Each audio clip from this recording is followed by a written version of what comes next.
Former Union Minister and Congress leader Suresh Pachori reaches BJP office. He is likely to join the BJP according to our sources. You can see visuals on your screens at this point. Suresh Pachori is, of course, he was the Union Minister of State in the Ministry of Defence from 1995 to 1996, as well as the Ministry of Personnel, Public Grievances and Pensions, and the Ministry of Parliamentary Affairs between 2004 to 2008.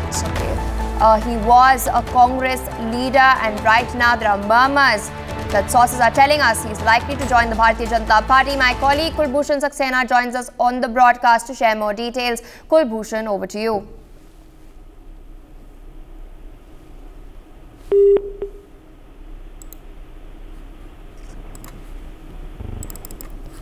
It seems that he is not connected with us at the moment. Kulbhushan, can you hear me? देखिए, मध्य प्रदेश कांग्रेस के पूर्व प्रदेश अध्यक्ष, पूर्व केंद्रीय मंत्री और कांग्रेस के वरिष्ठ नेता सुरेश पचौरी ने आज कांग्रेस का दामन छोड़ दिया है और बीजेपी का दामन थामा है। प्रदेश अध्यक्ष विष्णुदत्त शर्मा के साथ अभी कुछ ही देर पहले सुरेश पचौरी प्रदेश बीजेपी कार्यालय पहुंचे, जहां पर उन्होंने बीजेपी की सदस्यता ली।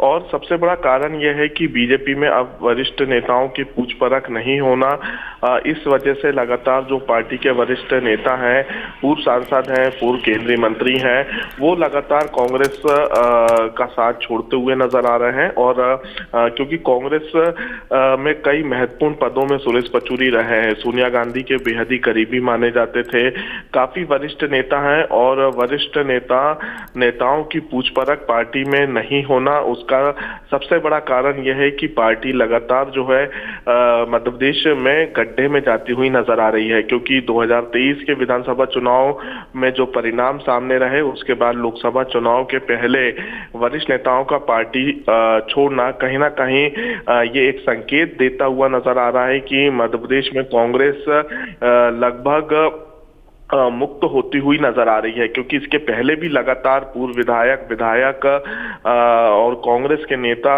बीजेपी का दामन थामते हुए नजर आ रहे हैं। और आज प्रदेश अध्यक्ष विष्णुदत्त शर्मा की मौजूदगी में सुरेश पचौरी ने बीजेपी की सदस्यता ली। हालांकि 2 दिन पहले वो दिल्ली पहुंचे थे। दिल्ली में उन्होंने जो उनके पास महत्वपूर्ण पद थे, सभी पदों से उन्होंने दिल्ली में इस्तीफा दिया और आज सुबह ही वो दिल्ली से भोपाल पहुंचे और भोपाल से सीधे प्रदेश बीजेपी कार्यालय पहुंचकर उन्होंने बीजेपी की सदस्यता ली। All right, yes indeed, live developments are taking place as we speak. He has joined the Bharatiya Janata Party. High octane developments on the broadcast. We can see Shivraj Singh Chauhan. He's also speaking to the media. It seems, of course, he's been fielded as a candidate from Vidisha this time around. Let's dip in and listen in. और ऐसे व्यक्ति कांग्रेस में तो स्थान नहीं है, तो इसलिए उनको लगा कि आज के परिप्रेक्ष्य में माननीय प्रधानमंत्री नरेंद्र मोदी जी के नेतृत्व में मुझे जाकर के कुछ काम करने की जरूरत है। आज उन्होंने भारतीय जनता पार्टी की सदस्यता वो ग्रहण कर रहे हैं। और भी लाइन है, बहुत लोग हैं, आप चिंता मत करिए।